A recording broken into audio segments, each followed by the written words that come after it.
Alright, howdy folks, thanks for joining me today. It's Phil here from Next 72 Hours, coming to you from the North Canterbury area, and out and about today catching up with Greg, ZL1GUD, a fellow amateur radio enthusiast, and yeah, I'm just heading up the hill here to the meeting spot where we're going to have a chat about what we're planning to do today.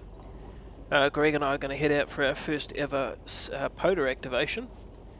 So time now is about 3 p.m. and we hope to be out to a spot and up and ready to activate by about 4:30. So just heading up the hill, we're going to catch up with Greg for a bit, maybe have a coffee, have a look at the ZL on the Air website, and see if we can find a place local that hasn't been activated before. And then we'll pack up the vehicles and head on off and set up for a hopefully a 5:30 activation start time. So vehicles packed and heading back down the hill here.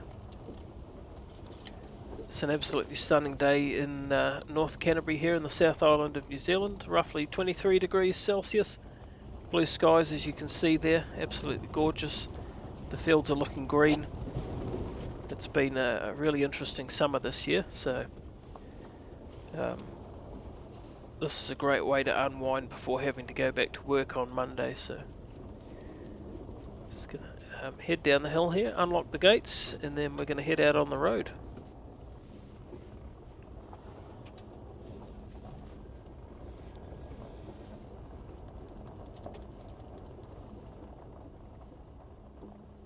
Alright, gates are unlocked and let's get on out there.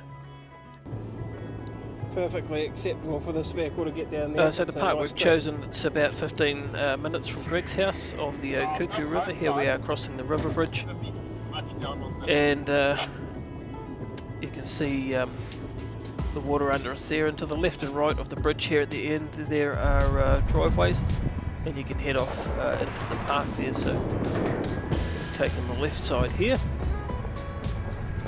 and we're just going to go and find a nice place to set up the antennas and radios, and then see if we can't activate our first park out here.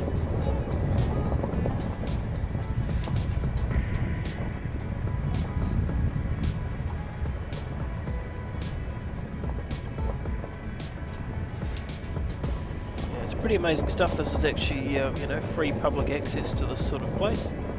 There was quite a few people out here today. It's hard to see, but on the left hand side here as we come past, there's about 24 four-wheel drives. There's one of them peeling off there, and they were having a bit of a meeting or gathering on the side of the river there, so we decided to carry on a bit further and find somewhere a bit more peaceful where we wouldn't be disturbed.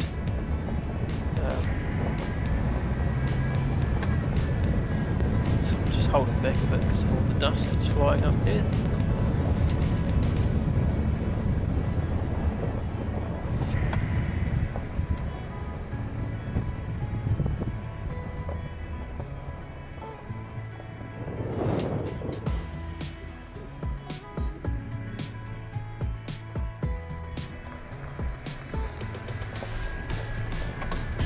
Yeah, we were going to stop there, but there was quite a few people down by the river still, so decided to head on a little bit further.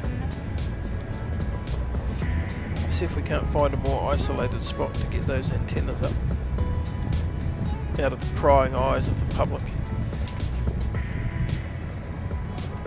See, it's just such a beautiful setting as well. Still enough water in that river at the moment to go and have a swim if you are so inclined. And come winter, hopefully we'll be able to come back here and take some more videos, perhaps the views behind us there of the Southern Alps and the mountain regions. They'd be covered in snow hopefully in winter, so it's a pretty amazing setting, and obviously there'd be a lot more water flowing through the rivers as well.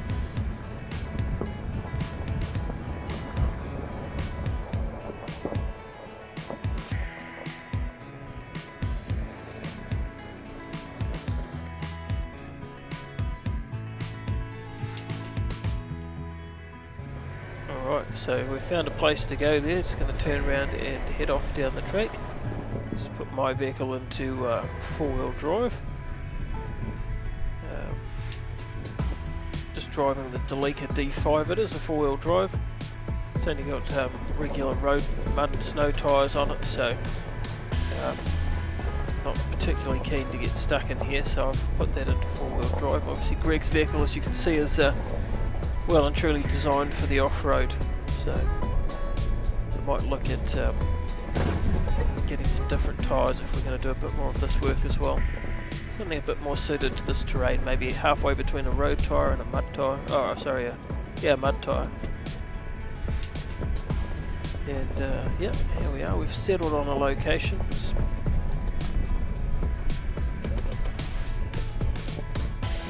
Just having a look at the trees and seeing if there's somewhere we can perhaps attach an antenna to.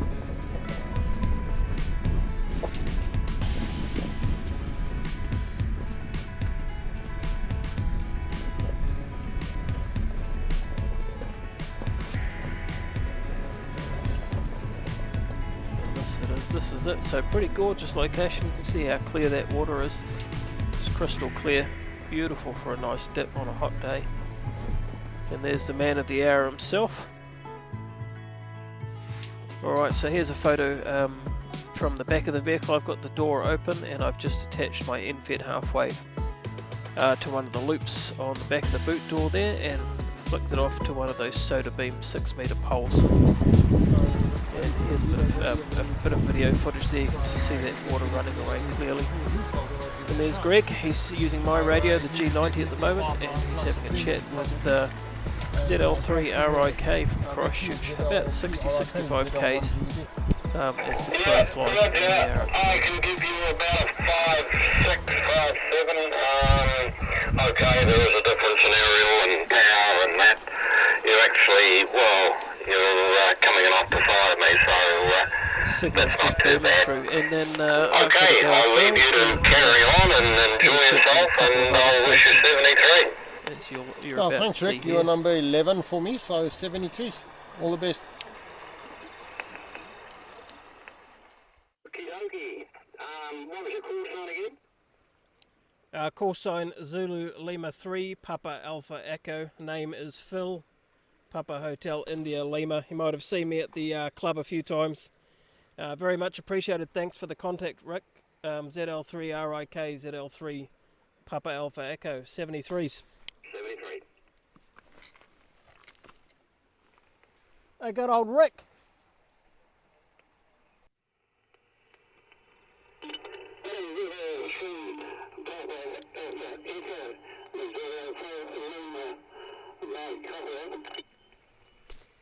Yeah, ZL3, sorry, I just missed the end of your call sign. If you could go again, over.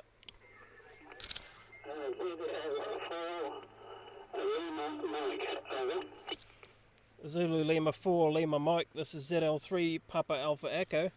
You're coming through a solid 5-9 plus, over. Roger, roger. 5 and 8, 3 in the pad. Very, very readable, very clear, over. Fantastic. Name on this end is Phil, Papa Hotel India Lima, running the ZIEGU G90 20 watts out of Park Charlie Bravo 0570 on the Okuku River alongside ZL1GUD. Over.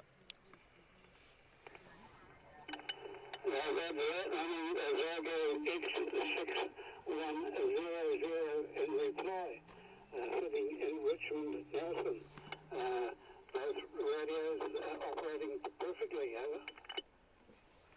Oh, fantastic. You're getting a great signal through here. Is that a 10-watt radio? Over.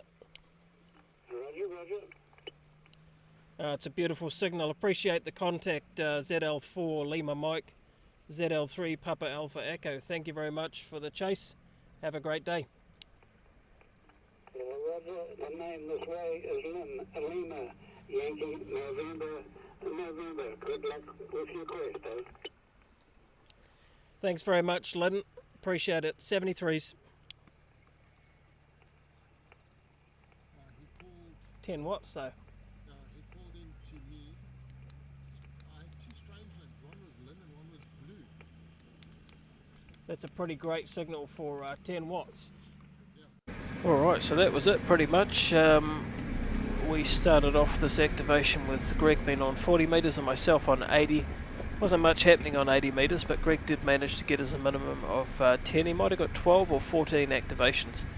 So we managed to bag that park there, and I got a couple, and then the channel was taken over, or the frequency was taken over by an international DX competition, and was being drowned out by some of those larger international stations. So it's about 6 p.m. now, with the sun starting to go down. Perfect time for a bit of photography and videography. The colours were absolutely gorgeous, and time to head off. I didn't get too much footage of the setup and packing away, but hopefully next time as the videos get better, we'll get that done as well. And yeah, home time basically, so we head on out here. As we get out onto the road, basically Greg's gone left and I've headed back home through to Christchurch, turning right.